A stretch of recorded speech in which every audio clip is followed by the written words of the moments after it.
자, 원세훈 전 국정원장 얘기입니다. 국가정보원 원장을 했던 원세훈 씨에 대해서 어제 고등법원에서 선거법 위반을 했다. 유죄 판결을 냈습니다. 그러니까 국가정보원법 위반을 내렸다라는 1심 판결에 이어서 1심에서는 인정하지 않았던 선거법 위반도 인정을 한 겁니다. 유죄 판정을 받았는데 상당히 의미가 있습니다.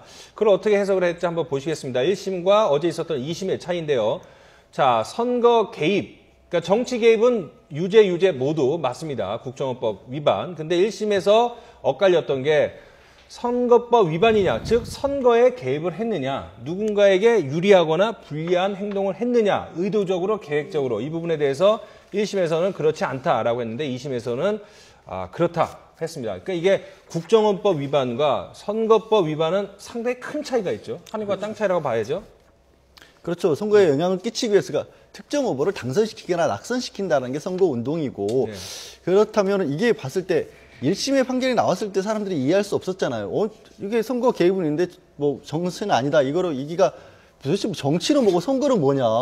그러면 정치하려면 선거 안 하고 우리나라에서 정치하나? 이런 생각을 안 할 수가 없었죠. 그래서 오죽하면 현직 판사가 그런 부분에 대해서까지 현직 판사가 다른 판사의 판결에 대해서 강력하게 비난의 목소리를 낼 수밖에 없었던 그런 상황이고, 1심에서 이게 이제 그 선거 운동이 아니었다고 봤던 것이 조직적 개입이 없었고, 뭐 능동적이지 않았고, 또 그다음에 선거 운동 기간에 들어서서는 오히려 특정이 안 돼 있다. 그러니까 당시에 박근혜 대통령 후보가 특정되기 전에 그런 댓글 활동들이 많았고, 막상 선거 기간에는 직접적으로 활동하지 않았다라고 했는데, 이런 부분들이 굉장히 국민들이 납득하기 어려웠던 게, 국정원이 개입을 했는데 조직적이지 않다는 얘기는 도대체 무슨 얘기인가 이해할 수 없었던 상황이었고, 항소심에서 제대로 된 판결이 나왔고요. 저는 이제 어제 이제 법정 구속을 전혀 예상을 못하고 계셨다가 구속이 되시면서 본인은 국가를 위해서 한 일일 뿐이다라고 강변하셨다는 게 굉장히 마음이 아파요. 왜 그러냐면 얼마나 본인 입장에서 생각이 잘못됐던 거죠. 그러니까 이거는 이제 법적으로는 우리가 확신범이라는 표현을 쓴 거죠. 본인은 이게 잘못된 행동인지 모르고 했다는 것인데, 그게 더군다나 너무 마음이 아팠던 게, 아니 국정원이라는 데는 외부로부터 우리 국가를 지키게 한 거잖아요. 그렇죠. 외부로부터 우리 국가를 지키게 하는데, 우리 국가라고 하는 것은 단순히 영토를 말하는 게 아니라 대한민국이라는 민주주의 제도를 지키는 거잖아요. 민주주의라고 하는 게 뭐죠? 민주주의가 건전한 사상, 그러니까 사람들께 자유로운 어떤 의사 형성에서 여론이 나오는 게 가장 기본이 되는 것인데, 그거를 흐트려 놓고서 그걸 흐트린 다음에 뭘 지키겠다는 것인가? 이건 뭔가 본말이 목적과 수단이 완전히 바뀌어버린 상황이었으니까. 일단 화면부터 설명을 하면, 어제 이제 2심 재판 받으러 들어가는 건데, 이제 뒤에 빨간 모자 쓴 분들이 있는데, 애국기동단이라고 해서 어제 이제는 그 일부 진보 진영의 어떤 공격 같은 걸 우려해서 신변보호 요청을 하지 않았습니까? 근데 뭐 아무 일은 없었고, 저 5분인가 6분 애국기동단, 뭐 해병 출신이란 말도 있는데, 신변보호가 필요 없게 됐죠. 바로 어떻게 됐죠? 재판 끝나고 바로 구속됐죠. 법정 구속이 됐기 때문에 구속됐으니까는 신변 보호가 되는 거죠. 지금 나라에서 보호를 해줬네요. 그렇죠. 나라에서 보호를 해줬는데, 이 법적으로 좀 어려울 수 있지만 아주 간단히 얘기하면, 아까 양 변호사님도 말씀했지만은 정치 활동을 했는데 선거 개입은 아니다. 이런 얘기는 술은 마셨으나 음주운전한 건 아니다라는 얘기와 똑같다고 봐야 됩니까? 그런데 조금 제가 더 덧붙여 설명드리면 1심 재판부가 증거로 채택하지 않는 부분의 트위터들이 이번에 새롭게 증거로 채택이 되면서 총 27만 건. 거기서 이제 분석을 해봤더니 8월 20일이라고 하는 것 이전에 선거와 관련돼 있는 글을 썼거나 정치와 관련돼 있는 글을 쓴 거는 선거법 위반이라고 볼 수 없지만 8월 20일에는 대통령 후보가 결정이 됐단 말이에요. 8월 20일이 뭡니까? 그 2012년 8월 20일에 후보가 결정이 됐는데, 박근혜 대통령. 그렇죠. 박근혜 대통령 후보가 결정이 됐는데, 그 이후에 오히려 국정원 심리전단의 글 중에서 선거에 대해서 직간접적으로 얘기하는 비중이 더 높아졌더라. 그게 저 이제 지금 나오고 있는 그 그래프에 대한 설명이거든요. 자, 그러니까 이제 파란색 선으로 표시된 그래프가 이제 선거 관련해서 국정원 요원들이, 심리전단 요원들이 댓글이나 트위터 계정에다 올린 글들의 퍼센트인데, 말씀하신 대로 이제 8월 20일 날 여당의 대통령 후보로 박근혜 후보가 결정되지 않았습니까? 그것을 그 전도 좀 그랬지만, 그것을 기점으로 아주 상당히 많은 글들이, 선거와 관련된 글들이 집중적으로 왔습니다. 자, 그런데 어제 원세훈 전 원장은 마지막에 법정 구속이 되니까 그 당당하던 모습과 달리 이제 손을 파르르 떨면서 국가를 위한 거였다 했고, 그 전에 이제 국정원 직원들한테는 종북에 대해서 많이 걱정을 했다고 하는데. 그게 나라 정말- 지킨다는 게 종북 얘기도 드는 거 아닙니까? 그러니까 저는 이게 지금 보면은 그 본인은 국가를 위해서 한 거고 나라를 지킨다라고 했는데 저런 어떤 행태, 그러니까 차라리 당시 문재인 지금 대표시고 당시 이제 후보였는데 모르겠습니다. 어떤 개인적인 차원의 비리라든가 아니면 정말 개인적인 음해라 이런 것들을 했다라면 또 모르겠어요. 그것도 용서가 안 될 일이긴 하지만 종북 모름을 했잖아요. 종북 모름을. 그래서 그 바람에 어떻게 되고 있죠? 그 이후에 이상하게 국가적인 어떤 의견이라고 해야 될까요? 국민들의 어떤 것도 난데없이 보수 진보가 극단적인 어떤 갈라져가지고 갑자기 이념 논쟁이 시작이 됐고 뭐가 어떤 여지가 사건, 뭐 갈등이나 이런 거 터질 때마다 한쪽에서는 진보냐 보수냐 한쪽에는 종북이냐 이런 식의 어떤 발언들이 나오기 시작했고 그것 때문에 불필요하게 국민들이 얼마나 갈등을 겪었어요. 정말 극단적인 일들도 있었고. 네.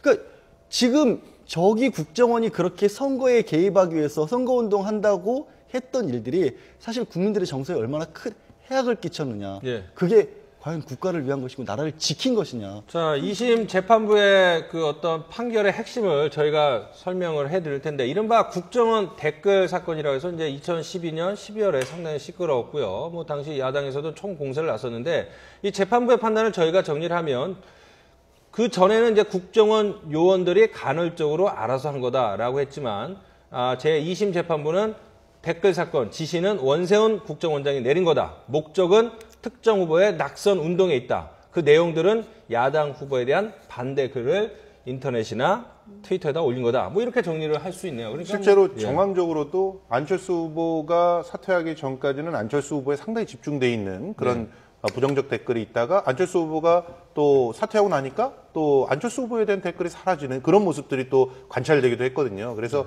이거는 분명히 이 원세훈 원장이 국가정보원이라고 하는 국가의 조직을 사적인 어떤 그 신념에 따른 그런 어떤 목적으로 이용을 했다 이렇게 얘기를 한 것이죠. 이런 것 같습니다. 이게 그 같은 사실을 놓고 네. 그 1심과 2심의 어쨌든 법적 판단 자체가 그 완전히 상반된단 말이죠. 네. 물론 이제 2심에서 여러 가지 뭐 증거 양이 많긴 하지만 바꿔 얘기하면 1심에서는 소위 말해서 특정 후보의 어떤 당선을 위한 목적성이라든가 뭐 계획성이라든가 능동성 자체를 인정할 수 없다라고 하는 이제 의견이었단 말이죠. 네. 근데 2심에서는 그것을 볼 수가 있다. 의견 상당히 그 계획성과 능동성이 있다. 네. 그래서 그것에 대한 근거도 상당히 좀 다른 것 같아요. 예를 들면 1심에서는 선거일이 임박하면서 트위터의 총수 자체가 줄어들기 때문에 그 능동성과 계획성을 볼 수가 없다. 이제 이런 입장인데 2심에서는 이제 그 트위터 수가 아니고 거기에 올린 그 내용을 봤더니 아까 뭐 잠깐 자료화면에 나왔지만은 그 8월 20일 이전에는 일반적인 정치글이 84%였는데 네. 8월 20일 이후에는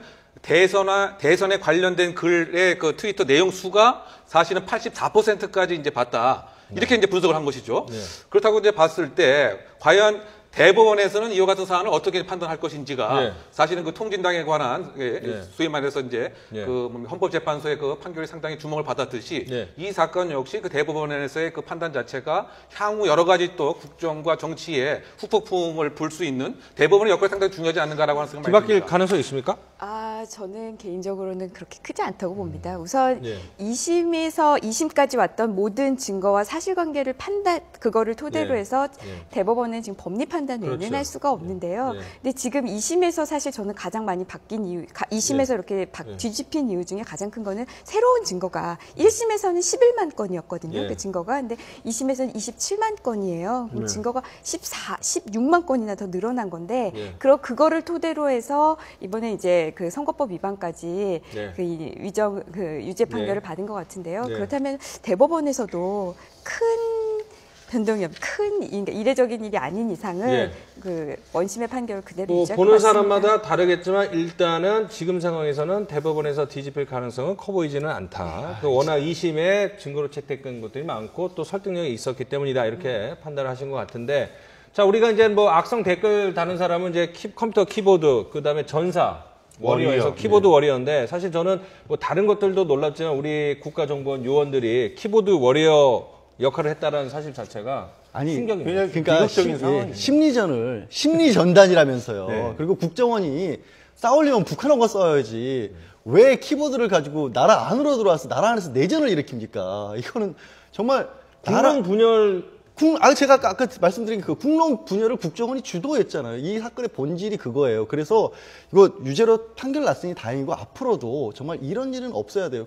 국가가 이미 쪼개지고 난 다음에 어떻게 국가를 지킵니까? 그 예전에 뭐 예전이라고 했다 사실 엄청 오래된 얘기도 아닌데 국정원이나 뭐 중앙정부 이런 데에서 사실은 뭐 기획한 것들이 많지 않습니까? 총풍이니 뭐 이런 것들. 근데 그것도 사실 오래전 얘기가 아니어서 그런데도 뭐 그때 그런 시절이 있었는데 근데 2012년에도 이런 사건이 있었다.